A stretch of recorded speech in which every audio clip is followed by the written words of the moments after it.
একটা বিষয়ে সবাই জানতে আগ্রহী, কখন আমাদের সরকার বিদায় নেবে। এটার জবাব আপনাদের হাতে। কখন আপনারা আমাদেরকে বিদায় দেবেন? আমরা কেউ দেশ শাসনের মানুষ নই। এই ভিডিওতে সরাসরি ইউনূস স্যারের মুখ থেকে শুনতে পারবেন যে ইউনূস স্যার কেন এতটা মনে কষ্ট নিয়ে বললেন যে কখন আমাদেরকে বিদায় দিবেন, অর্থাৎ আমাকে বিদায় দিবেন, আমি দেশ শাসনের মানুষ নই। কেন এ কথা তিনি বললেন এই ভিডিওতে থাকছে পুরো বিস্তারিত, তাই ভিডিওটি মিস করবেন না, অবশ্যই ভিডিওটি সম্পূর্ণ দেখতে থাকুন। আমাদের নিজ নিজ পেশায় আমরা আনন্দ পাই। দেশের সংকটকালে ছাত্রদের আহ্বানে আমরা এই দায়িত্ব গ্রহণ করেছি। আমরা সমস্ত শক্তি দিয়ে দায়িত্ব পালন করব। আমাদের উপদেষ্টা মণ্ডলীও এই লক্ষ্যে উদ্বুদ্ধ হয়ে সবাই মিলে একটা টিম হিসেবে কাজ করে যাচ্ছি। কখন নির্বাচন হবে সেটা সম্পূর্ণ রাজনৈতিক সিদ্ধান্ত, আমাদের সিদ্ধান্ত নয়। দেশবাসীকে ঠিক করতে হবে আপনারা কখন আমাদেরকে ছেড়ে দেবেন। আমরা ছাত্রদের আহ্বানে এসেছি, তারা আমাদের প্রাথমিক নিয়োগকর্তা। দেশের আপামর জনসাধারণ আমাদের নিয়োগ সমর্থন করেছে। আমরা ক্রমাগতভাবে সবাইকে বিষয়টি স্মরণ করিয়ে যাব, যাতে হঠাৎ করে এই প্রশ্ন উত্থাপিত না হয় আমরা কখন যাব। তারা যখনই বলবে আমরা চলে যাব। আমরা সংস্কারের অংশ হিসেবে নির্বাচন কমিশনকেও সংস্কার করব। কমিশনকে যে কোনো সময় আদর্শ নির্বাচনের জন্য প্রস্তুত রাখব। আমরা বিভিন্ন সংস্কারের কাজ শুরু করেছি। দেশবাসীকে অনুরোধ করব একটা আলোচনা শুরু করতে।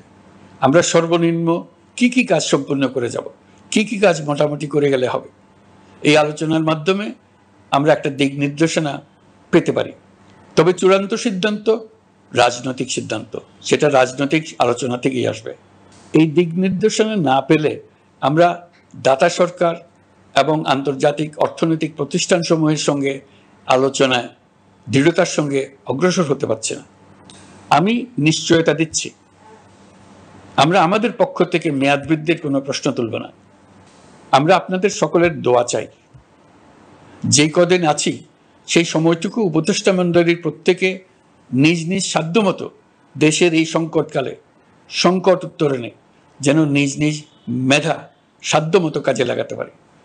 নতুন বাংলাদেশ গড়ার যে সুযোগ ছাত্র জনতার রক্তের বিনিময়ে আমরা অর্জন করলাম, আমরা আমাদের মতানৈক্যের কারণে সেটা যেন হাতছাড়া করে না ফেলে, এটা আমরা নিশ্চিত করতে চাই। এই সুযোগ এবার হারিয়ে ফেললে আমরা জাতি হিসেবে পরাজিত হয়ে যাব। শহীদ, আহত এবং জীবিত ছাত্র জনতার কাছে আমরা প্রতিজ্ঞাবদ্ধ থাকতে চাই। আমরা এই অর্জনকে কিছুতেই হারিয়ে যেতে দেব না।